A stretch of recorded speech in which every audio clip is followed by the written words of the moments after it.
Today on Lulz, Brian and I are back continuing our reporting on the prediction market / sports betting space. We also have another pro sports betting scandal in MLB this time. All of that today on Lulz.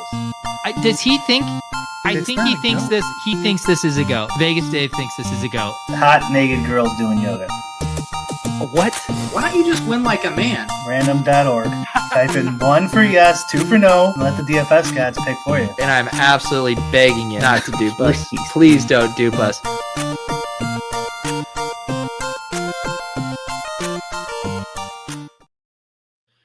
All right, Brian, I feel like since we did the show last week, there's just been a flurry of prediction market news, all kinds of other players entering the market. Have you been seeing this all across your timeline as well? Definitely with the prediction market. The prediction market stuff out of control. The gambling stuff, the gambling controversies, they're out of control too. But we knew about most of them. They just kind of putting them all into one story now, you know? Yeah. Yeah, this was the I had sent this over to you earlier this week. It's just a list of all of the CFTC regulated prediction markets after recent announcements. So there was Kalshi, ForecastX, Crypto.com, Closed Beta, Polymarket, and then soon Underdog, DraftKings, FanDuel, Aristotle, RSBIX, PrizePicks, Coinbase, Truth Predict, Hollywood.com, MyPrize, Gemini, ProfitX. I actually just listened to an interview with the other founder from ProfitX on a podcast talking about them moving away from the sweepstakes model into this new prediction market thing, and how they're, we were kind of hearing from Dean, one of their co-founders, like the tough sledding with the sweepstakes model, and they seemed like over the moon about this new development with prediction markets and just making their lives easier from an expansion standpoint. How did they talk about how they're going to get their license? Well, they got their it was just even probably after this tweet was released in the past day or two, they got their CFTC regulation. Like, did they buy somebody else, or have they had it in the works for a while? I think they must have had it in the works for a while. Oh, smart. Yeah. That's the type of guy where I'm like, how do you figure that out? How do you pull that one off? That seems, because aren't they like $1 million? Yeah, but I guess it's like the investment on that relative to how much they think they can make. Sure, but you're starting a company that probably doesn't have a huge user base and a lot of capital up front.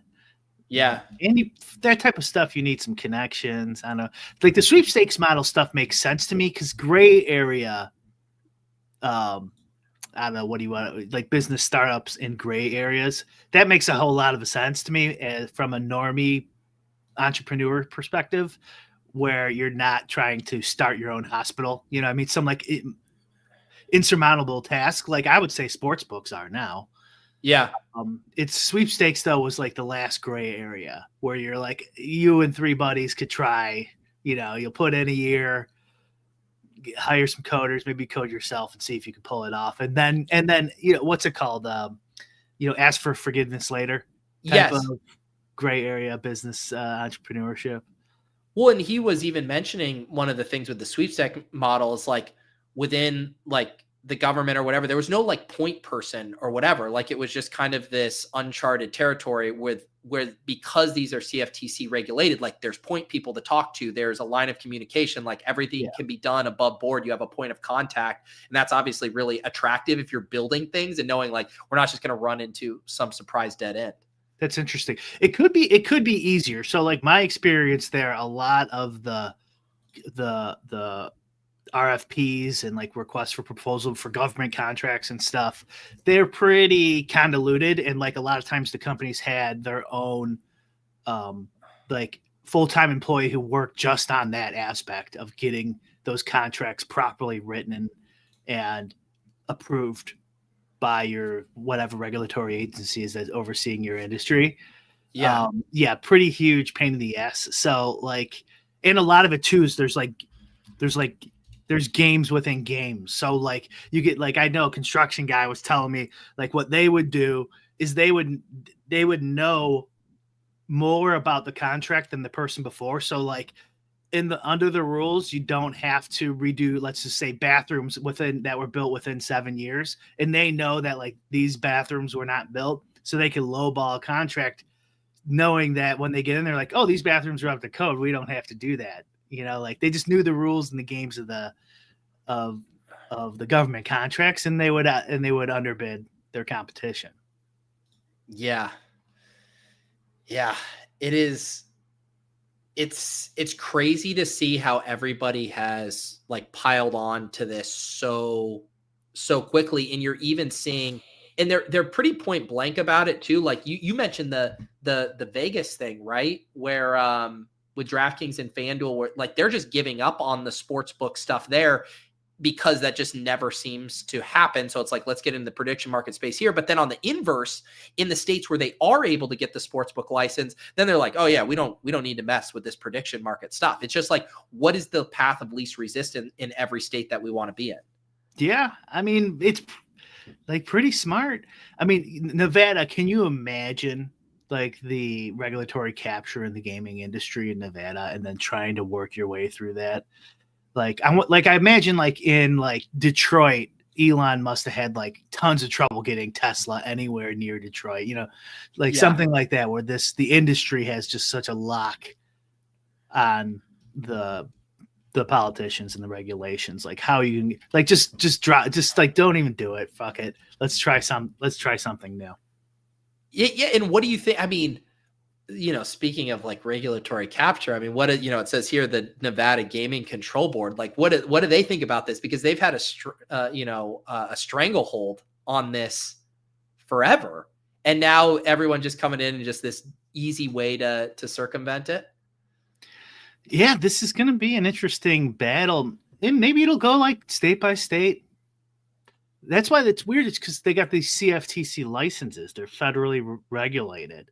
Yeah, I don't know enough about it. Maybe we should get somebody on who does. But like, they at least have a stronger argument, as far as I understand, if they're getting federally regulated. Go ahead. I was just like, the last line in this little press release or whatever is pretty funny. It has been made clear to the board, this is the Nevada Gaming Control Board, that Flutter Entertainment, aka FanDuel, and DraftKings intend to engage in unlawful activities related to sports event contracts. So they're already being very explicit with how they feel about that. This conduct is incompatible with their ability to participate in Nevada's gaming industry. Right. Yeah, this stuff is such bullshit. These fucking it's absurd. Yeah, like you sent that big cat little PSA about the taxes, and it's like this is the taxes. This is what they don't give a shit about the difference between contracts, P2P exchanges, sweepstakes, sports books. They don't give a fuck. They don't know. Most of these boards, and I'm assuming just like Illinois and Nevada, you're not even allowed to gamble to be on the board. Like you can't be a gambler. Like they find that as a conflict of interest, not as a knowledge benefit that they should know how to bet.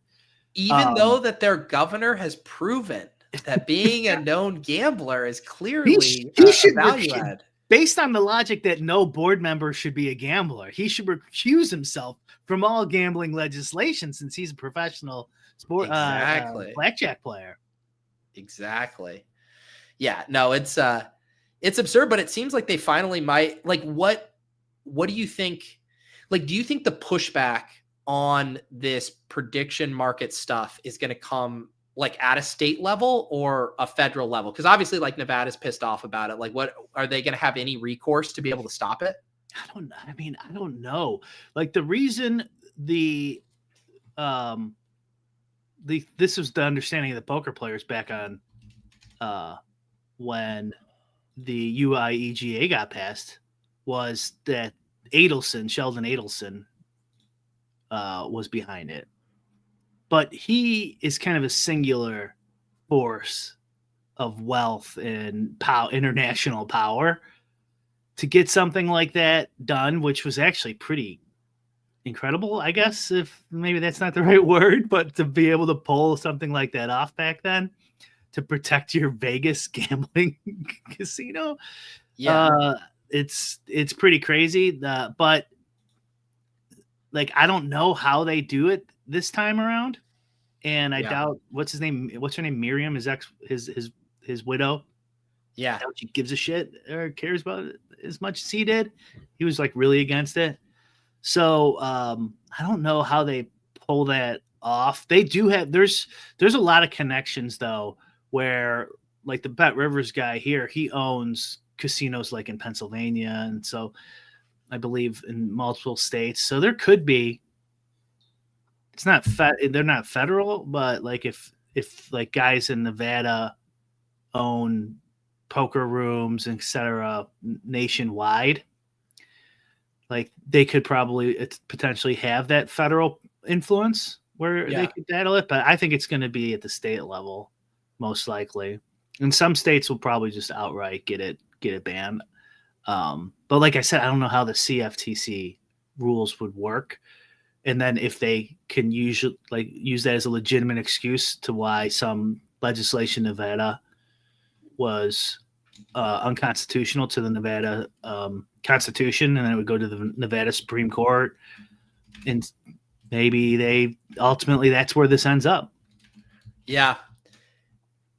It doesn't seem like they're going to go down without a fight there. It still is just like such backward logic. And I'm just wondering, like, just people's relationship to like it specifically in Vegas. I mean, we've talked about it before, like this idea that because you have access to events contracts or whatever means that you're not going to go to the casino and play blackjack or go up to the counter and make a bet with your friend or whatever. It's just wild. They're probably more in competition with the attention economy of today's internet than they are with prediction markets. For sure. And just like, destination travel stuff too. Oh yeah. They're getting hammered from what I understanding. They're getting smoked. Yeah.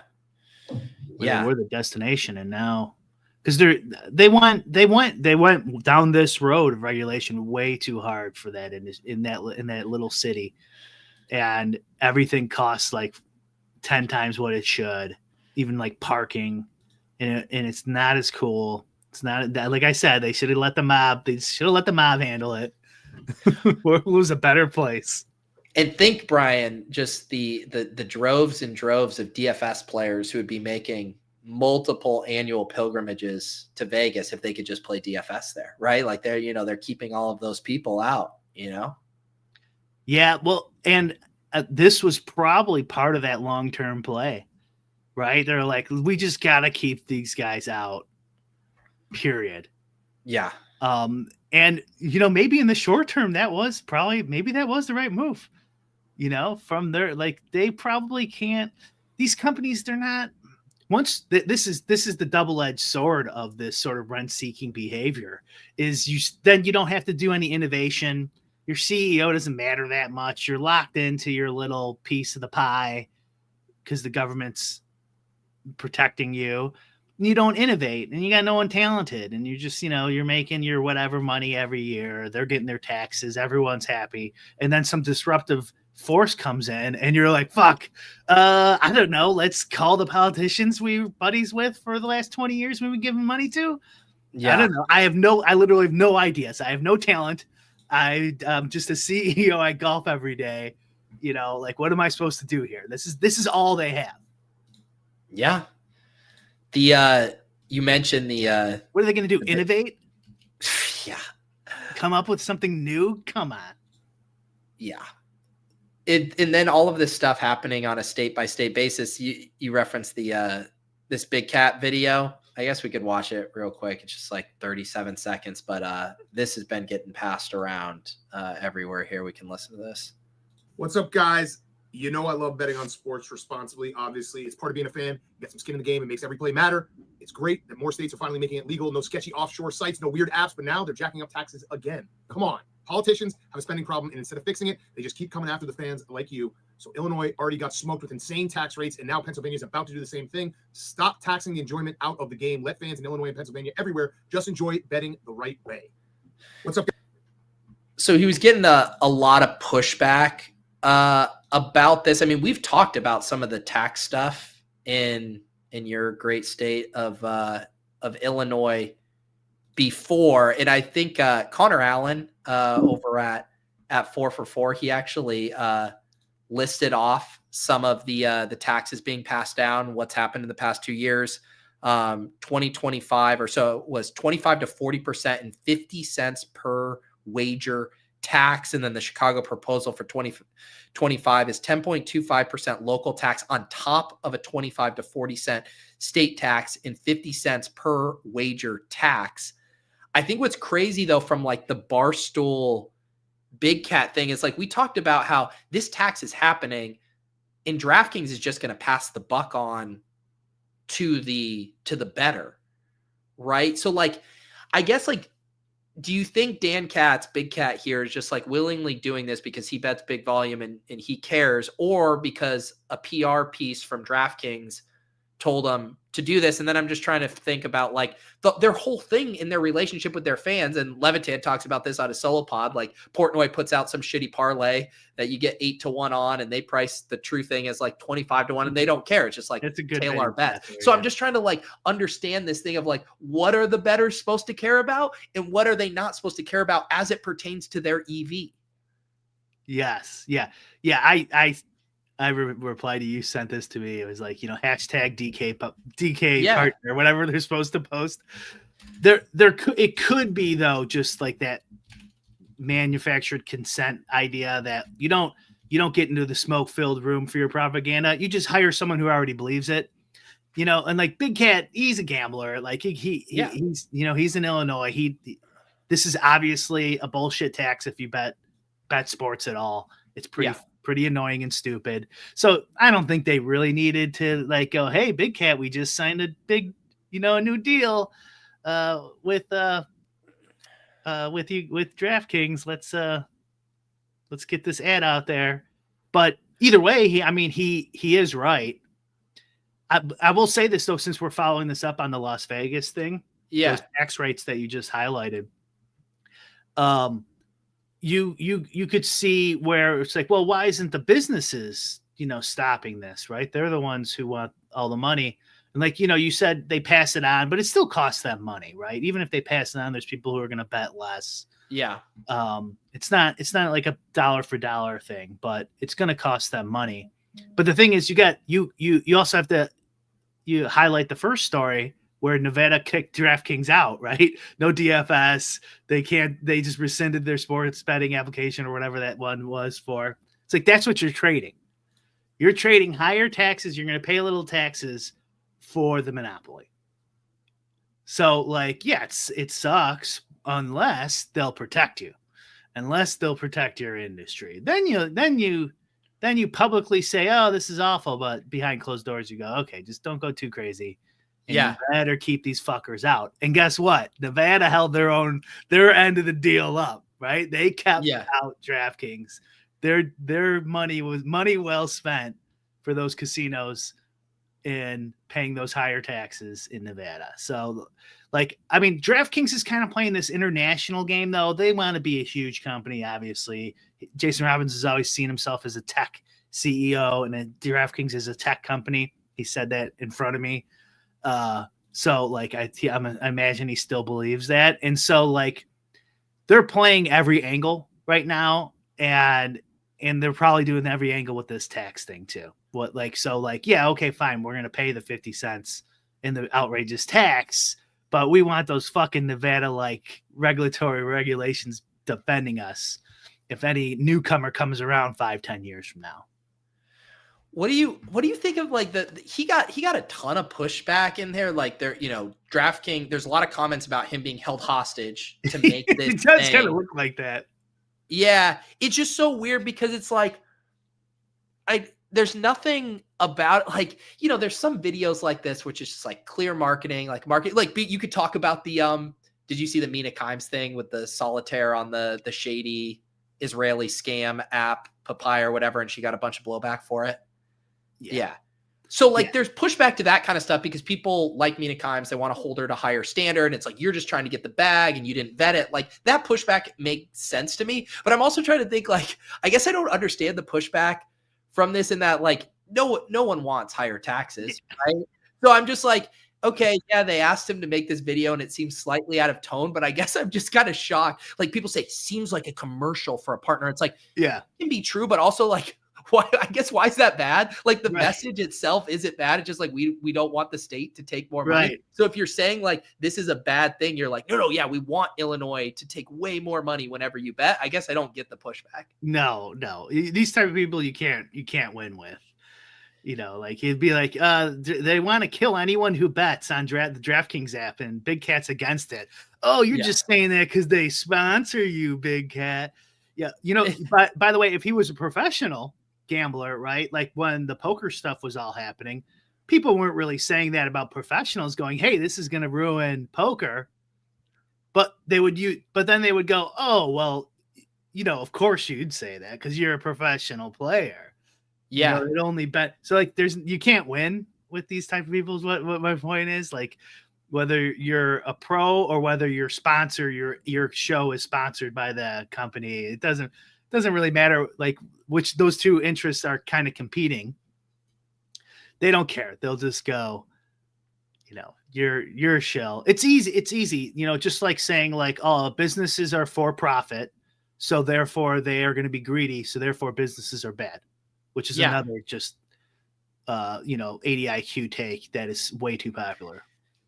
I think if I were to run some PR for both DraftKings and Big Cat on how I would have tried to execute this would be to have it be a little more organic, have him show him making a bet, make the bet and say, this is how much my $10 wager or, you know, ball out, say $10,000 wager costs right now. This is what I get if I win. This is what it would be under these new taxes. Or this is the bet we shared with you guys this week. This is actually how much it would cost you under this new proposal or whatever. Like make it real as opposed to just like a talking infomercial that doesn't actually hit home for the people.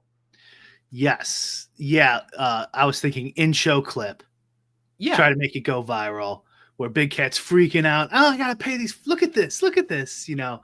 And then the guys are reacting to him, commenting on it. Yeah, but then you get back to the paradox that I mentioned at the top, where their whole thing and their relationship with gambling is just you're gambling with the boys. You don't care about the prices. You don't care about the odds. You're not line shopping. You're just firing off and having a good time. So it is kind of funny to be like, that's how we've conditioned our audience and their relationship with sports betting. But now you need to care about the margins, even though ultimately we know you just want the sweat with the boys. Yeah. I suppose, but like, I don't know, like if you think of gambling as an entertainment product, like you'd still just want the entertainment product for the boys to be lower. They're raising the prices on the company that you go see the movie at just because they don't like that type of entertainment.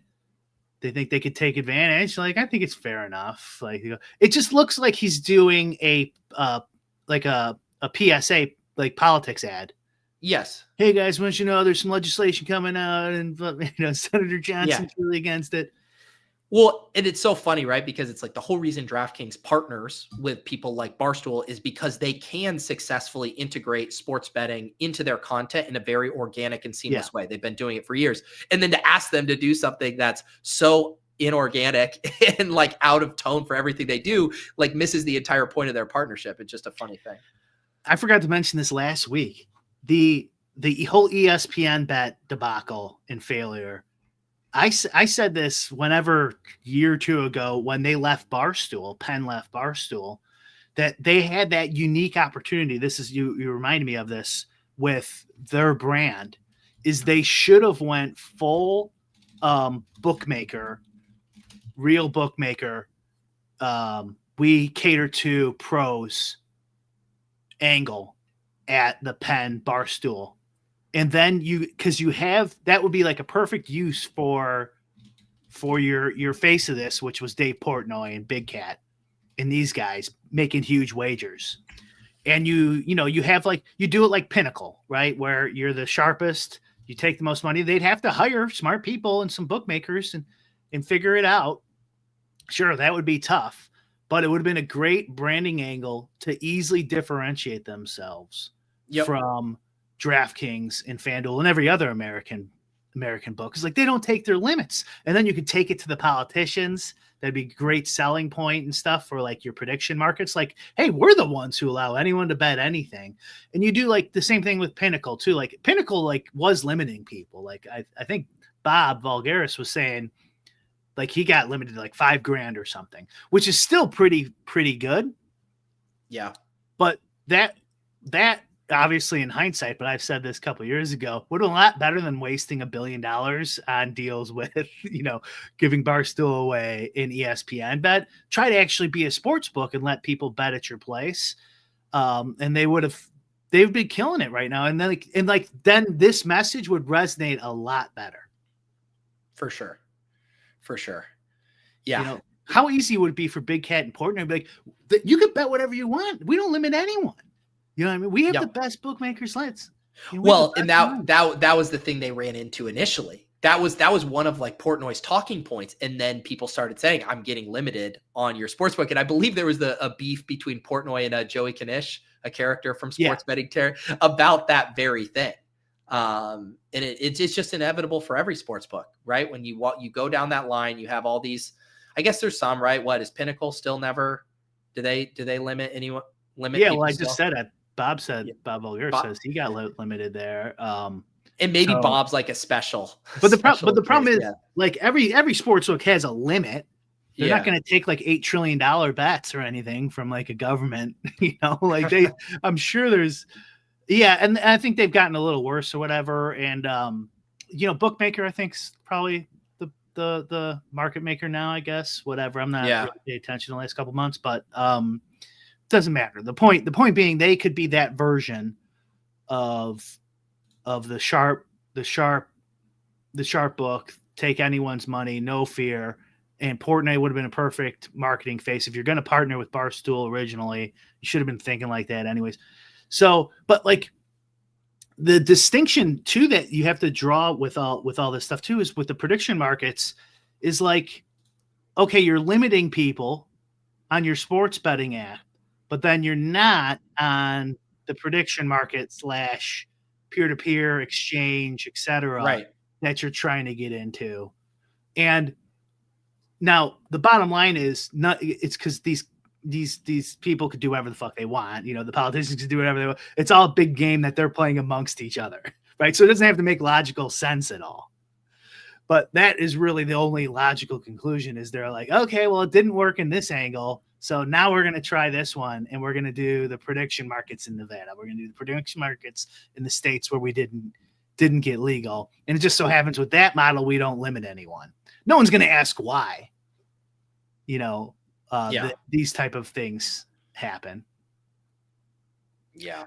I did want to highlight though, like I sent you over this Madden guy. Yeah. I follow because it's related to all this. Because I still think it is very hard to defend sports books, obviously, but I still kind of wanted to defend sports books in this case. This is a Madden content creator, Maze. He's a funny, talented guy, and I was watching him like a year ago, and he was just like live streaming, for hours or whatever, and he started talking about sports betting. Yeah, and like.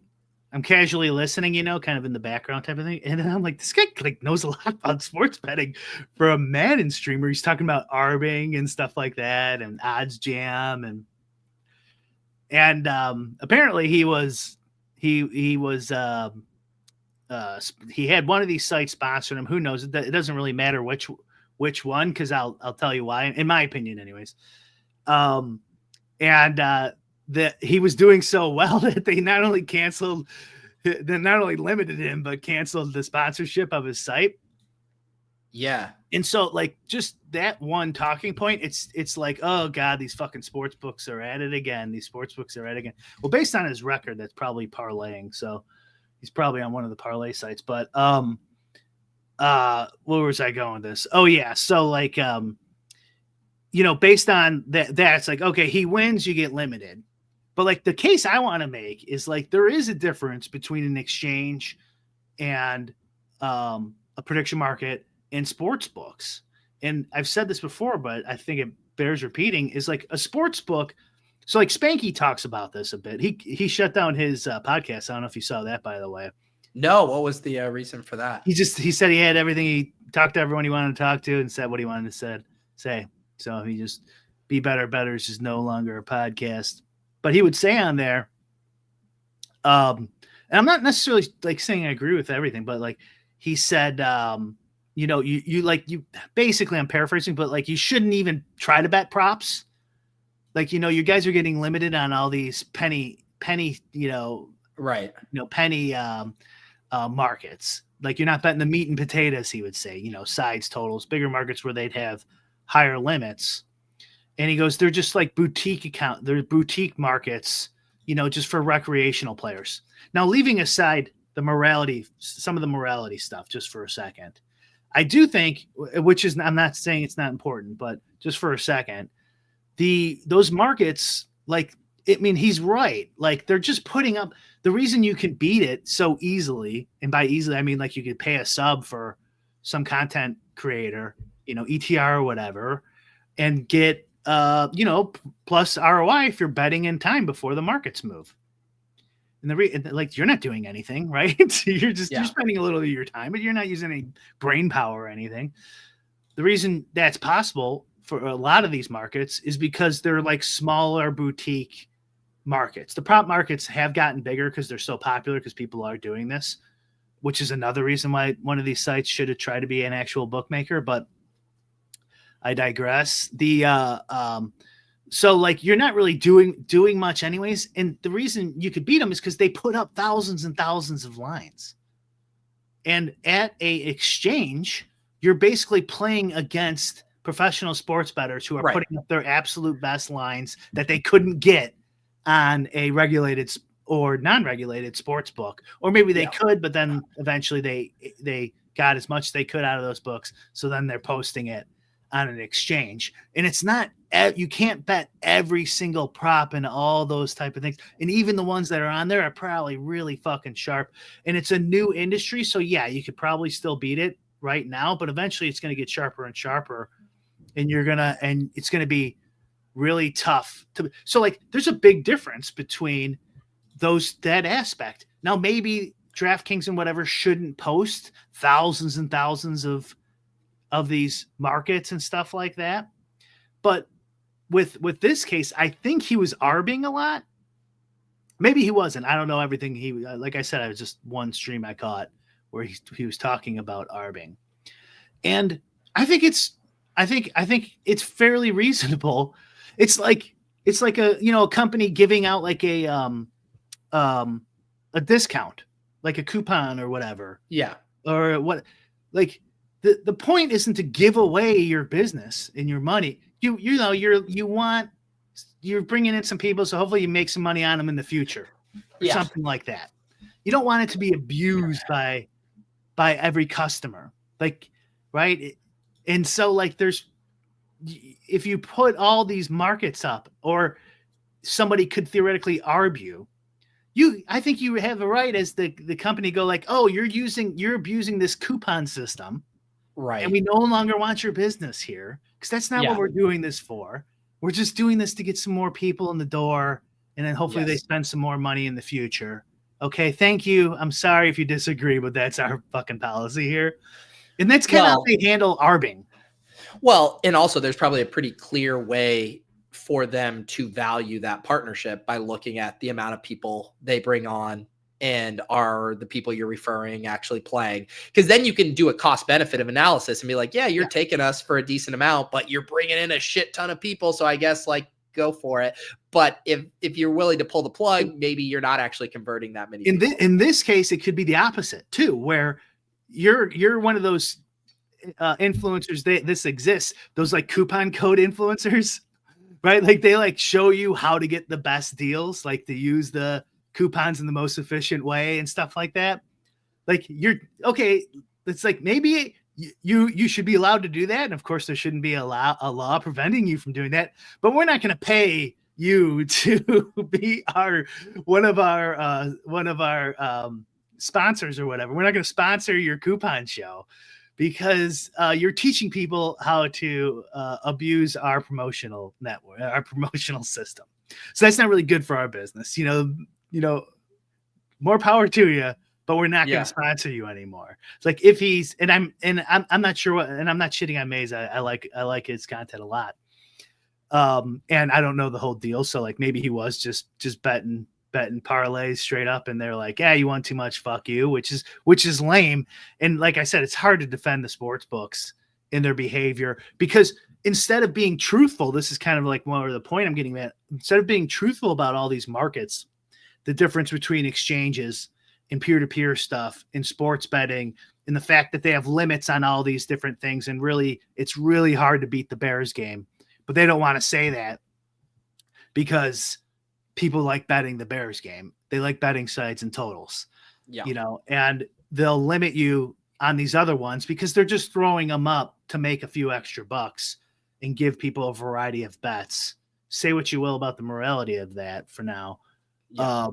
But that's not, they're not doing the same thing. And so they're not being honest. And so then so just like Penn, like it starts costing you have a lot of fucking problems with your marketing. Yeah. And your public perception, and Big Cat can't even make like an obvious thing that we all agree with. These taxes suck. Like they shouldn't be taxing this industry this hard. And you can't get away because they won't be honest. They won't go like, listen, these prop markets, if you beat them, we're gonna ban you. We're fine taking a lot of money on the sides and totals, but even there, if you really start taking a lot of money, we're eventually going to ban you. Like they can't be honest. What do you think for these sites, where do you think there's higher margins for them? Sportsbook or prediction market? Like which one of those do you think they can make more money from? I think sportsbook, probably, I would say. I don't know. And I would guess, though, the prediction market, though, could get pretty big. Right.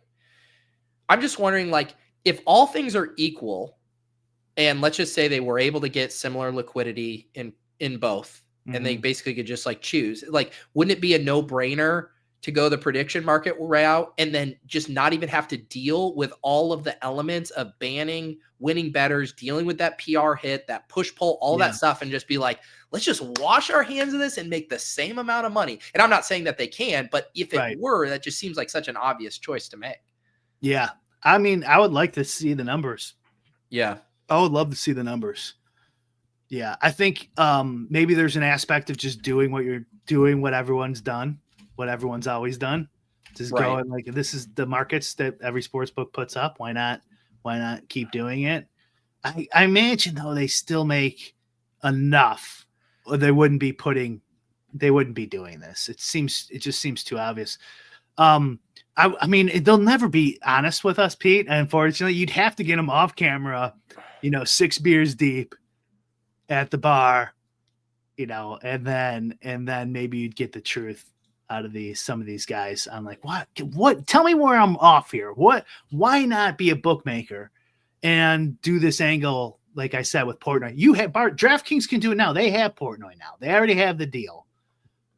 He's kind of lost his cachet, but like at that point when he was first signed, he was like, they were really starting to get really popular, and they could have really ran with it. Yeah, I think that. But anyways, like, why not? Why not try it? Like, you're getting into prediction markets. It seems like a pretty good spot. And wouldn't you be able to use your prediction market and combine the software so you never like lose, where you're arbitraging yourself, your two different companies and stuff on certain markets that get super liquid? Yeah. Here's another thing too to keep in mind with prediction markets. It's all public. So that'll be interesting to see how they handle the difference between Polymarket, Kalshi, and FanDuel and DraftKings, et cetera, as they roll out their products. Are they going to be as transparent? So, like, is it going to be that kind of crypto model that we're all used to, where it doesn't say Peter Overzet, it says, 17645 has bought your Pudgy Penguin for $18 million for some reason. and then like you can track and be like, oh my God, this whale spent this much money. This whale just bet Donald Trump to win 2024. And he's from France, and all the stories that have been coming from it. I do think prediction market content is way more entertaining. As a side note, really quick, Yeah. you can make so much more content in it. I think it's going to be being bigger than sports betting is pretty bold statement. So I won't go that far, but I think it's going to be interesting. Not yet. Being bigger is tough, but we talk all the time about how sports betting content, there's like niches within it that can succeed. But just in a macro, it's so hard to do well. Whereas you can see how prediction market content would be a lot easier to make. Yeah, you get like a Swiftie betting some Taylor Swift thing or something. Like the sports betting, like look at the big cat responses. It's just a toxic world. The sports betting world is lame. No one wants to be involved. I was going to say something about that. Yeah. I think there's an element of the Twitter algorithm right now where the tweet like exits contagion or whatever, and all the comments are actually not from his audience in a weird way. Like I think the majority of those comments and like the haters aren't like stoolies. Like that's not the people who tune in and watch his sports betting shows, who consume his podcast and listen to Part of My Take. Like I think that those tweets and like the way the algorithm is like engineered for rage bait and to spark, outrage, it's finding the corner of the internet where it's like, this came across my thing. Look at this loser. Look at this idiot. Sports betting's bad. You'd do anything for a paycheck. Where it's like, he's having a conversation, at least based on the replies of like, it is the vocal minority, I think, relative to his actual audience. Maybe so. Did you see, I don't know, a month or two ago, Elon announced they're going to add your country of origin to your Twitter account? I didn't see that. And I'm like, oh my God, that will be so great. Please do that. And it was supposedly supposed to be rolling out, and I haven't seen it, but it would make it a lot easier for like that type of like investigation as you're looking through the big cat comments, as the example we're using. And it's like, Malaysia, India, maybe bots. These aren't actual big cat fans from Chicago. And then you see, and then if they could even dial it down to state, that'd be awesome too. But I think that would solve quite a bit of problems if you can get that fairly accurate. Yeah. Yeah. And this, the verification stuff. I mean, this is a good point too. I mean, normal people are really sick of sports betting because of the mass marketing DK and FanDuel have done in the same way people were sick of DFS back in the day and hated it because of that. But I do really think the way the For You algorithm is engineered, it says, what are the pieces of content that are sparking the most outrage in the most debate right now? We will throw that to a mass population, regardless of if you self-select as a sports or sports betting fan. And you will have, because it's like a simple enough premise, you don't have to be so in the weeds and understand sports betting.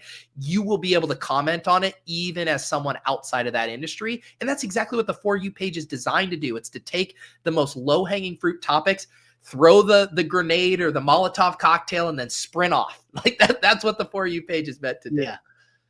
Yes. Yeah. I have noticed a change in the For You page. Sure. He said also they fixed some major bug in it or whatever. Yeah. So you're probably right. I've noticed 2 changes on there. What have you noticed more hot girls on your For You page, or is that? Well, let's see. We could scroll down. Let's see if I'm getting any hot girls on mine here. Dude, does she count? Did you see Sleeper got Sleeper posted this as like a meme, and then they deleted it because they got canceled for it. Tony Reale is launching Around the Horn. Sexy man, but no. It might just be you, Brian. I get best ball screenshots on mine. And Adam and and Levitan is known for sex jokes. That might count. There you go. It might just be you, Brian. There's a I must have been gooning, Pete. What the kids say. Break down it on himself a little. Must have been gooning. Yeah, Brian. I'm scrolling. I'm still waiting to find my first hot chick in here. Does Caroline Levitt count? No. Okay. Unless right. Pete just goons to some, baseball material, maybe. See, mine just gives me the same thumbnail of Liam's Underdog Fantasy Championship ring over and over again. I'm gonna maintain it's the algorithm change that Pete's talking about. Oh, okay. There's pretty girl. Yeah, Megan Kelly. Does that count? I actually follow this girl. She's a comedian, so I don't even know if this counts by your standards of OnlyFans getting thrust on That you. guy. Did you see this meme yet? This tech CEO sword guy. Is this one? Yeah. What's the meme? He's just like super nerd, and he's got some attractive woman interviewing him, and he's like showing her his sword. that reminds me. I've seen one with the the longevity guy, Brian Johnson. And he has like this new assistant. What's his name? What is the longevity guy? You talking about Brian Johnson? I saw he did shrooms over the weekend. Yes, that's the one I was looking at. He did shrooms, and he's like with this like gothic looking girl, and all of the quote retweets were like, "Was this guy's long con just to do drugs?" Yeah, I was with like this girl, and all the quote retweets are like, "Was this just all a long con to do shrooms with hot gothic girls?" Oh man, I was watching the John Oliver show last night, and I forget, it was like some Miss America type beauty pageant, but I think it was like in a South American country. And one of the pageants, she was smoking hot, and her talent for it was death metal singing. And she's just like ripping, like on this like very formal, posh like runway or whatever. Just going, it was like the most incredible thing I had ever seen. Oh, interesting. Yeah. So anyway, yeah, is that it? Death metal, mommy Miss Chile. There you go. Let me pull this up for you here, Brian, because this is the content I'm looking. Speaking of, everybody's getting all riled up. I think your algorithm's about to change after this. Yeah, it is gonna change here. Okay, Brian, you are gonna love this. I was dying when I saw this.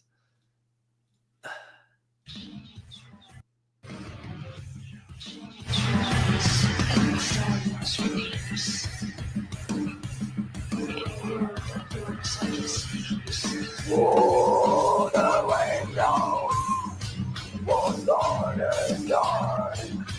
Go.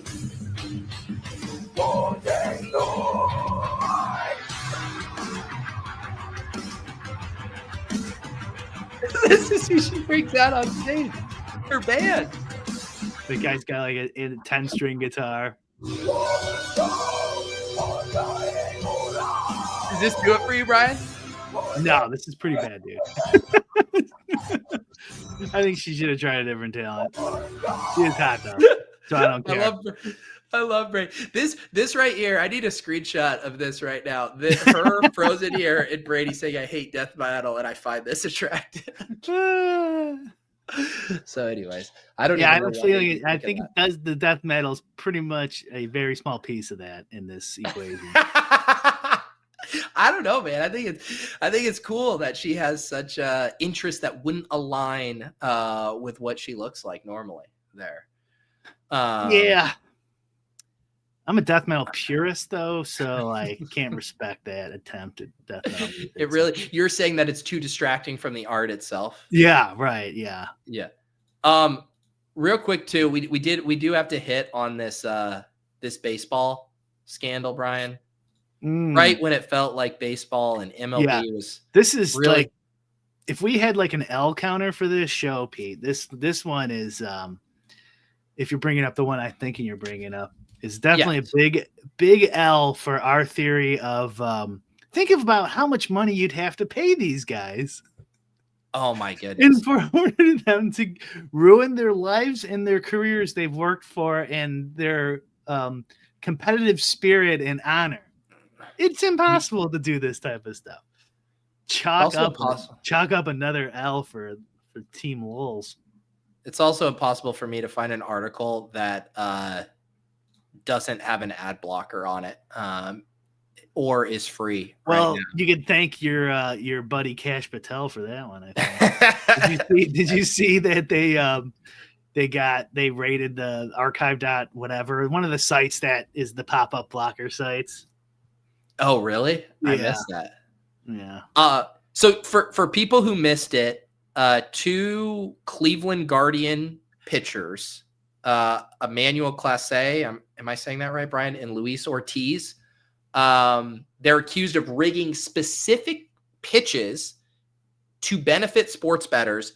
And the specific thing they were rigging were what they're calling these micro bets, like the prop bets on individual plays, like pitch outcomes in speeds. So this is even like more granular than betting on like Terry Rozier rebounds. This is like individual pitch stuff, which is kind of wild to be in cahoots on like that micro of a level. Who do they have those markets on Apparently. Bet365 and shit? Really? Is that what? I didn't know that. Oh yeah, man. so we should add that to our stuff. I think it says it says prosecutors allege the duo conspired with unnamed bettors to manipulate over 100 prop bets on pitch speeds, like under 94.95 miles per hour, and outcomes, balls instead of strikes. And they apparently there's some examples, like Ortiz threw an intentional ball for a $5,000 bribe from each to him and Clase. Clase's pitch in April 2025 under 98.45 miles per hour won bettors $15,000. I mean, that is some wild stuff. Huh. That is pretty cool. And did you say pretty that cool? I didn't see that. I didn't see all this. Right, that is pretty cool. I actually do think this stuff is cool. Seriously, like once you get rid of your tribalism, this stuff seems so fucking ridiculous to me. Well, catch me 15 years ago, I'm like, oh, the outrage. Right. And so we always talk about what is the price to buy these guys over. The Luis Ortiz, he was earning only $780,000. I say only because in relation to a lot of these guys. But Emmanuel Clase, 3-time All-Star, earning $4.5 million in 2025, part of a $20 million contract. So again, this goes back to the stuff we always say: either you're picking up pennies on the highway, or you are like part of mob life, and this has just been normalized to such an extent that it's just like another favor or another thing you're doing as part of the hustle. It's insane. So it's $7. What I saw was $7,000 a pitch. Did you see that? I don't know if there's in this article. Yeah, $7,000. And it's wow. The indictment says they You're helped making 2 unnamed gamblers, $4.5 million a year. Dominican Republic, with at least 460,000. Yeah. And yes, now you guys are seeing the ads here is all my my gym equipment. At home gym equipment. Yeah, this is what they come after me for. I had an at home gym back in my old house. I can't do it. I need to go. I have to go there. I sent you a tweet, by the way, if you want to bring up. It's got the actual charges that I think is another interesting piece to this, and it answers a question we asked on a previous show. So it's what it says. The charges in the indictment are allegations thankfully they're allegations. Finally, these like people are like convicting everybody in all these things. Like some of them could technically be innocent.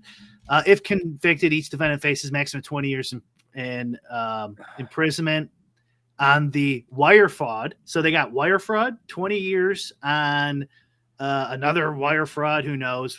5 years imprisonment on a conspiracy to influence sports contests by bribery. 5 years, 20 years money laundering. So it's obviously the second to last one is the one that I found most interesting, because I was wondering, is it actually illegal to throw a game? Like, is there a law? Yeah. Like, I get people don't like it.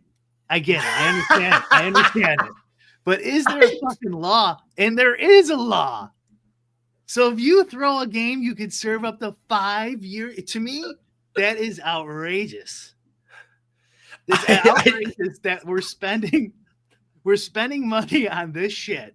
The FBI on this shit, and archive whatever for people who don't want to pay for the ads to the New York Times.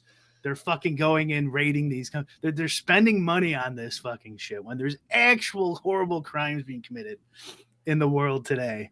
I don't know. I think it's crazy, and I'm gonna look into this, like it's this law, and find out more about it in the future when I have a minute. But what do you think, Pete?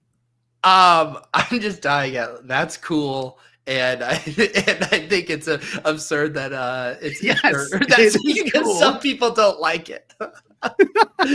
I get some. Listen, most people don't even know who the Cleveland Indians, whatever their name is now, Guardians are. So my question with this one, and I know we got some baseball heads in the chat. How was this one flagged? Because obviously the sports betting sites flagged the irregularities. I assume that's how this was flagged, because there's no way that any data on like some changeup, like, on a pitch is going to flag a sports betting scandal. These guys just had to have been idiots with how they were getting down on it. Cash Patel's reading a Punisher comic in his FBI office with the Indians game in the background. Wait a second. Don't you think so? These must have been a couple of buddies back home in the Dominican Republic, associates, whatever. Clearly not smart enough to mask their play or like prime an account. Don't you think if say like Spanky's network or Haralabob's network had this information and they were just said, hey, make this work, that they would be able to get down and not get detected on this? Yeah, probably. But maybe you just answered your own question. Maybe one of them, not them specifically, but a pro was like, "Oh, this was rigged." Oh, that noticed. Hey, so and so, if you listen, you've been good to me. You've been good to me. You're giving me good limits. Just want you to know, you keep your eye on that Indians pitching staff. The Guardians, Brian. Yeah, what? Yeah, the Guardians. I hate this fucking country. What an end for the show for you. I hate this country. Oh, you can't even rig a baseball game anymore. What's going on in this country, Pete? What happened to America? Yeah, I mean, if they were hitting 95% of their bets, like this is literally sports betting 101. You got to bet some sides and totals mixed in there. I don't know if the chicken and the egg here, but like I remember seeing some like Twitter chatter like, hey, this looks weird. These pitches look weird type of stuff a few years ago. But it could have been the allegations were already out, and so people started looking into it. I don't remember. But yeah, I do remember some like Twitter people with highlighting specific pitches and stuff like that. Well, yeah, and again, it goes back to like the Rozier thing, like some stuff just painfully obvious, but with the micro betting angle, and again, like a pitcher throwing a changeup or throwing a fastball, like that's not going to signal. Like if you were going to try to manipulate things for your buddies to make money, the micro bets would be the way to go. They just have to be smart enough to mask their play. You're 100% right. You're 100% right. To get caught on this is they had a printing press. This is the Bob Vulgaris thing we mentioned. And I've been bringing him up so much, but we've been doing a lot of sports betting content, so I can't help it. It must be the Bob Vulgaris theorem is I don't know how to phrase it, but like leave your logic for everything else. It's just these guys are idiots. That has to be it. Did you see him on Pablo Torre's show? No. Yeah, he went on there. In some clips were floating around. I guess I kind of knew it, but like the sports betting community and like the Seville types, they hate Haralabob. Like they hate him. Like the comments and stuff getting shared around there. Like there's a lot of, I feel like we kind of talked about it a bit. They think there's like this pulling up the ladder element. Like you had all this success in sports betting or whatever. And now you're like, sports betting's bad. Like we should, it should go away. These things should go away. And it's like, well, yeah, now that you made your like hundreds of millions of dollars, like now it's all bad kind of thing. Yeah, right. Which is fair. Yeah, and Woo Benny that is true. Like he's super smart, but I could see like how his personality just rubs people the wrong way. But people probably definitely say that about me too. So whatever. I think he could do. That's why I want to get him on the show, because I think he could explain himself a little bit more clearly than he does in these like little tweet sound bites that make it seem very, oh, I'm pulling up the ladder behind me. Yeah. I think he's definitely changed. Like you could tell by the way he tweets, he's become like, I don't know, more political. Or I don't know if that's the way you want to phrase it. I would say so. Yeah, because I even follow him on Instagram, and it used to just be like pictures of his dog, and like now he'll throw in like political posts and screenshots and stuff. Yeah. And I do think, just like I was trying to do with like the distinction between sports betting and exchanges and the different markets, and like what do you from the sports bettor, from the sports books perspective. I think we should do that too with is gambling, how immoral is gambling? What are the problems with that are realistically there? There's plenty to actually talk about. The problem with that I've always pointed out when we have guests on is when you bring in the game of politics, all that shit goes out the window. Like there's no nuance with these people. You're playing a power game, right? Mm-hmm. Like bluffing isn't immoral in poker, just like lying isn't immoral in politics, if that makes any sense. So like you going into politics going like, well, I've done all the research and I have all the theories and I have all the ideas. They're gonna be like, that's cool, bro. What can we use against you? What of your stuff can we use against you? And so like just by going in there trying to be charitable, you're doing yourself a disservice. Unless, of course, being charitable helps you achieve in the game of politics, of power. Yeah. So like it's really just in the form of podcasts that you can actually talk about this stuff.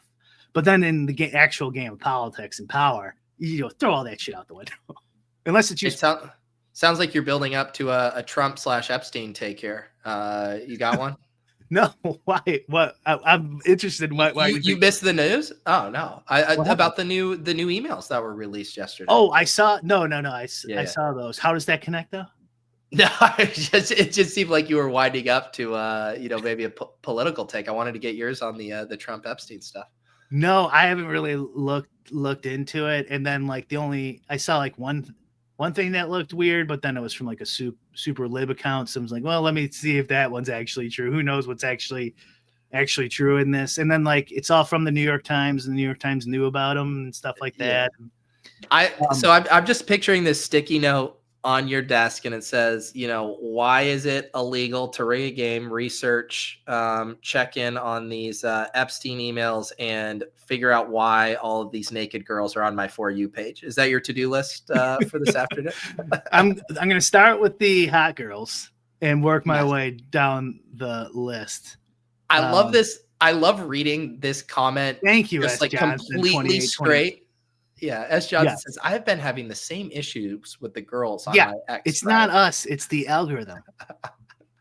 It's the new algorithm. Yeah, I haven't gotten the new one. Yeah. Have you? I did just really quick bubble check here. Did you hear about the January 6th stuff allegations? No.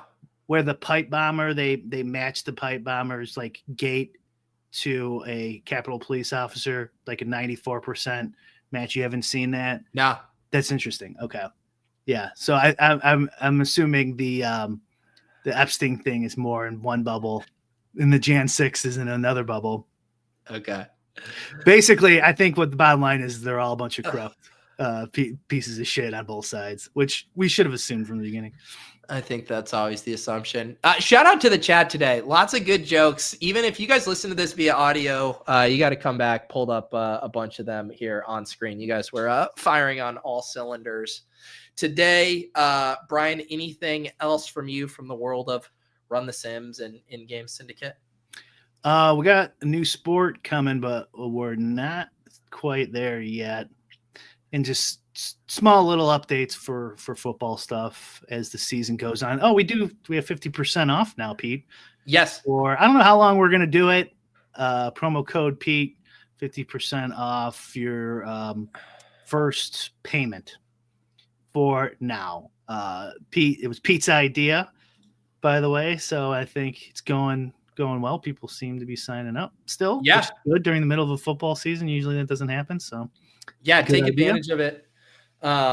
Yeah, and I mean, people will see it on the show with Yuta, but highly recommend it. Specifically, if you want to go in, I feel like one of the biggest metas right now in fantasy is just the leveling in the ownership and trying to dial it in, and how those inputs and the smallest tweaks in the inputs can make a stack be like the best stack on the slate or the worst, and being able to go in and use your read on ownership angles and adjust that is huge. And I'll do a double promotional whammy. Like my cram on Sunday morning when I do the polls with the chat on favorite plays, it has been so directionally accurate on where ownership is moving, specifically at the onesies stuff with tight ends and quarterbacks. So you can take that, go into Run the Sims, adjust the ownerships for the guys you think are going to be higher or lower, and then get a pretty unique field and probably distribution relative to what people are just using it out of the box. Yeah, that's definitely good advice. I think the easiest, picking crumbs off is specific for the GPP you're entering, assuming you're not doing the major big ones, that's what the ownership's set up for. So, in single entries and stuff, a lot of times it's still 5,000 people. What's that? You got the single entry and small stuff. You gotta assume whatever the Steam is even more. I thought there's a problem with my volume, but yeah, you get the Steam guys and some value guys. Sometimes they go 30% in the milli, but 65 in single entry and stuff. And if you could just get kind of good at that, manually eyeballing those, and just that's not a lot of work in a tough game of DFS right now to make some quick changes and for sure. All right. So yeah, be sure to tune in tomorrow. Usual set of shows from me. Also here in 20 minutes, I got the Battle Royale Bash. If you are a YouTube member and you want to hop on stream and draft with me, that is your show. I'm liking this slate. It's shaping up pretty nice. Otherwise, you can always subscribe to this in your podcast app of choice. Just search Lulz. And like Brian said, take advantage. Oh, go ahead. I just reminded me, I got a new podcast app, Podcast Addicts, and heard of it. And I just did it because some people I listen to are blacklisted, so you have to go to these other ones, and that's neither here nor there, though, Pete. I need a super cut of all of your comments today. Yeah, that's irrelevant. That's irrelevant. And so I'm let's check Lulz, for shits and gigs. Let's see, because it puts how many people have subscribed on the app to that specific site. Okay. Joe Rogan has 60,000 subs or something just on that app, and we had 60 subs on podcast. Wow, that's pretty crazy. On this random app we have subs. That's cool. What's it called? Podcast Addict? I think so. Yeah. Shout out to all the free thinkers on the Podcast Addict. The one you currently use is better. Yeah. Jeez, I feel like we need a Lulz pick'em to sweat weekly. Jeez, who knows? That doesn't sound like us, Brian. But who knows? We used to make showdown lineups based on astrology, so I guess it couldn't be that different. They pay us, all right, we'll do it. All right, I'm heading out. I'll see you guys at 3. Check out the show with Uticow tomorrow and take advantage of that Run the Sims promo. 50% off your first payment, so you can really take advantage of it if you want to do that annual payment, or you can dabble with some of the other ones there. Thanks to everyone hanging out in the chat. We'll see you guys next time on Lulz.